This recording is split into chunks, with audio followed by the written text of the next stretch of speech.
Dictation 5 second बाद start होगी। कोविड-19 की महामारी ने मनुष्य और प्रकृति के बिगड़े संबंध पर फिर ध्यान दिलाया है। विराम। मानव सभ्यता भौतिक, मानसिक और आध्यात्मिक स्तरों पर बार बार और आसानी से चोट खाती रही है। विराम। उन्नत विज्ञान और तकनीक इन चोटों से हमें बचाने में असमर्थ है। विराम। गत 100 वर्ष के महायुद्धों और हालिया दशकों में अंतहीन जिहादी हमलों ने भी यही दिखाया है। विराम। तब एक स्वस्थ और सद्भावपूर्ण जीवन के लिए मानवता को क्या करना चाहिए, इस पर विचार करने के लिए थोड़ा पीछे देखना भी जरूरी है। विराम। धरती पर कई युग आए और गए। विराम। हमारा ही युग सर्वश्रेष्ठ है, ऐसा कहना निराधार है। विराम।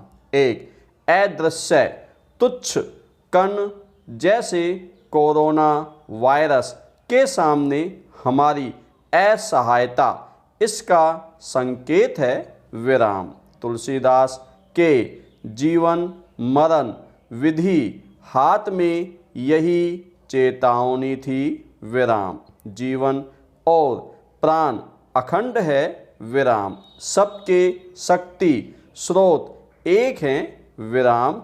कठोपनिषद में इसे विस्तार से कहा गया है। विराम। सूर्य, अग्नि, वायु, इंद्र और मृत्यु जैसे देवता भी स्वतंत्र शक्ति नहीं रखते। विराम। सबकी शक्ति सबसे परे परब्रह्म से आती है। विराम। जो निस्साम और सर्वव्यापी है, संपूर्ण अस्तित्व अखंड है। विराम। जिसके समक्ष हमें अपनी क्षुद्रता समझनी होगी। विराम। हमारे बड़े बड़े सामूहिक कर्म फल सामने आ रहे हैं। विराम। केवल तकनीक हमारे जीवन को बेहतर नहीं बना सकती। विराम। हमें प्रकृति के नियमों का सम्मान करना ही होगा। विराम। इसके लिए मानवता भारत की ज्ञान परंपरा की ओर देखती रही है। विराम। यह हाल की सदियों में वाल्तेयर, मैक्स मुलर, टायनबी जैसे अनेक यूरोपीय मनीषियों ने भी बताया, लेकिन युवा पश्चिमी सभ्यता ने अपने उत्साह में अभी तक उस पर पर्याप्त ध्यान नहीं दिया। विराम। हम भारतीय भी उसे भूल से गए। विराम। पैरा। मानव इतिहास में भारत की जीवन शक्ति अतुलनीय रही है। विराम। प्रोफेसर कपिल कपूर के अनुसार अब तक विश्व में कुल 46 सभ्यताएं बनी, जिनमें एकमात्र हिंदू सभ्यता का अटूट अस्तित्व है। विराम। शेष सभी सभ्यताएं या तो काल के गाल में समा गई या उनमें बहुत बड़ी खाई बनी। विराम। भारत में आज भी वही भाषा, वही साहित्य, अवधारणा, नाम, स्थान, परंपरा, ज्ञान और अनुभव उपयोग में हैं, जो हजारों वर्ष पहले थे विराम वे अभी तक संग्रहालय की चीज नहीं बनी है विराम। जैसा रविंद्रनाथ टैगोर ने कहा था, बहुत सी चीज़ों में महाभारत कालीन और वर्तमान भारत एक जैसा है विराम। समानता के तत्व इतने साफ मिलते हैं विराम। ऐसा विश्व की किसी अन्य सभ्यता में नहीं है विराम। इस जीवंतता और सातत्य का कारण यही है कि भारतीय सभ्यता राजनीति अर्थव्यवस्था या स्थान केंद्रित नहीं रही विराम।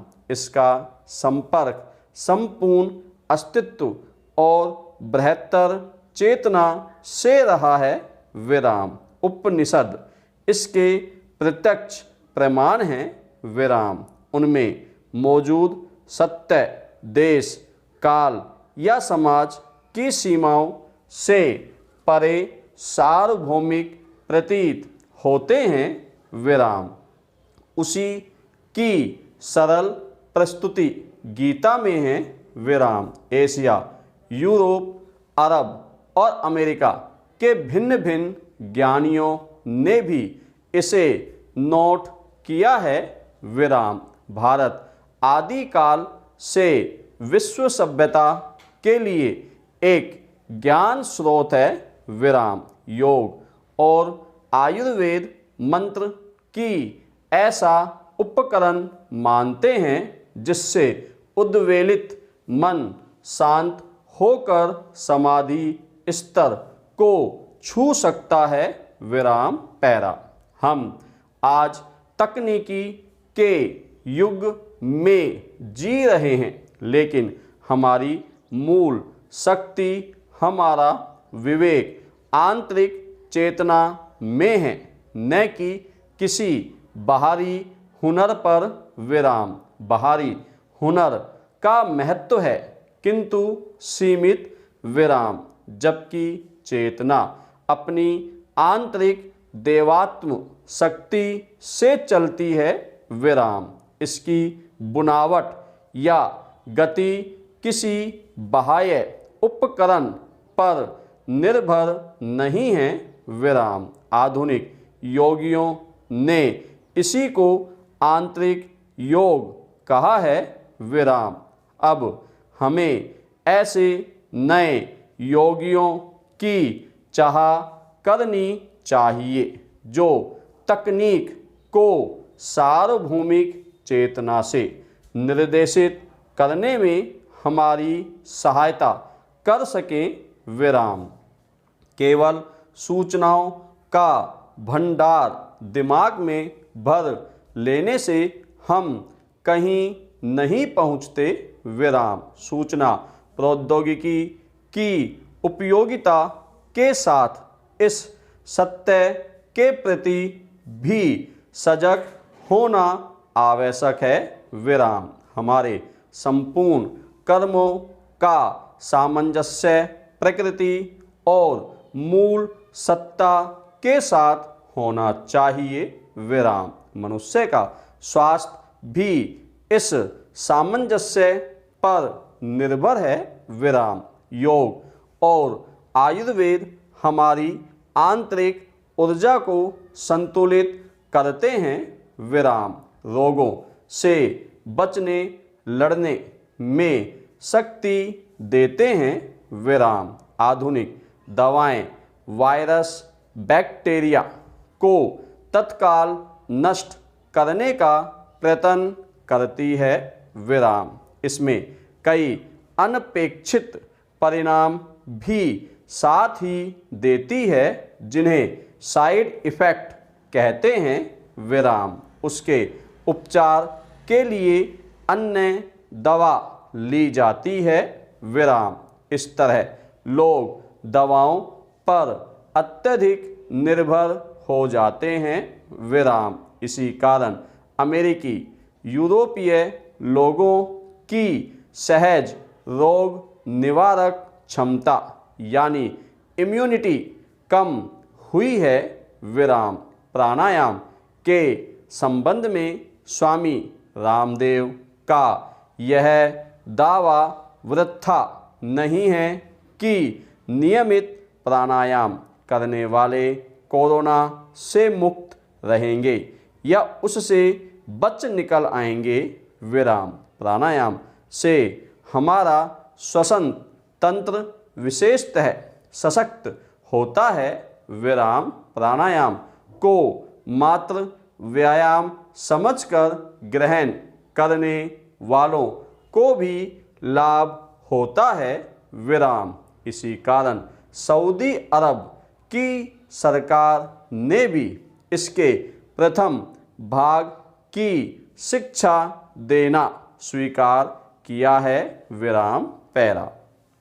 वस्तुतः योग आयुर्वेद मानवता में हिंदू मुसलमान, नास्तिक आस्तिक या धनी गरीब के साथ भेदभाव नहीं करता विराम। जो चाहे इसकी अनूठी शक्ति आजमा सकते हैं विराम। छूत के रोग रोकने के लिए वैक्सीन जरूरी है, किंतु संपूर्ण स्वास्थ्य के लिए संतुलित जीवन, संतुलित आहार व्यवहार, अच्छी आदतें और प्रकृति में स्थित मूल प्राण से स्वयं को जोड़ना आवश्यक है विराम। योग आयुर्वेद में प्रकृति के साथ हमारा सामंजस्य पुनर्स्थापित करने और शारीरिक मानसिक रोग निरोधक शक्ति बढ़ाने की क्षमता है विराम।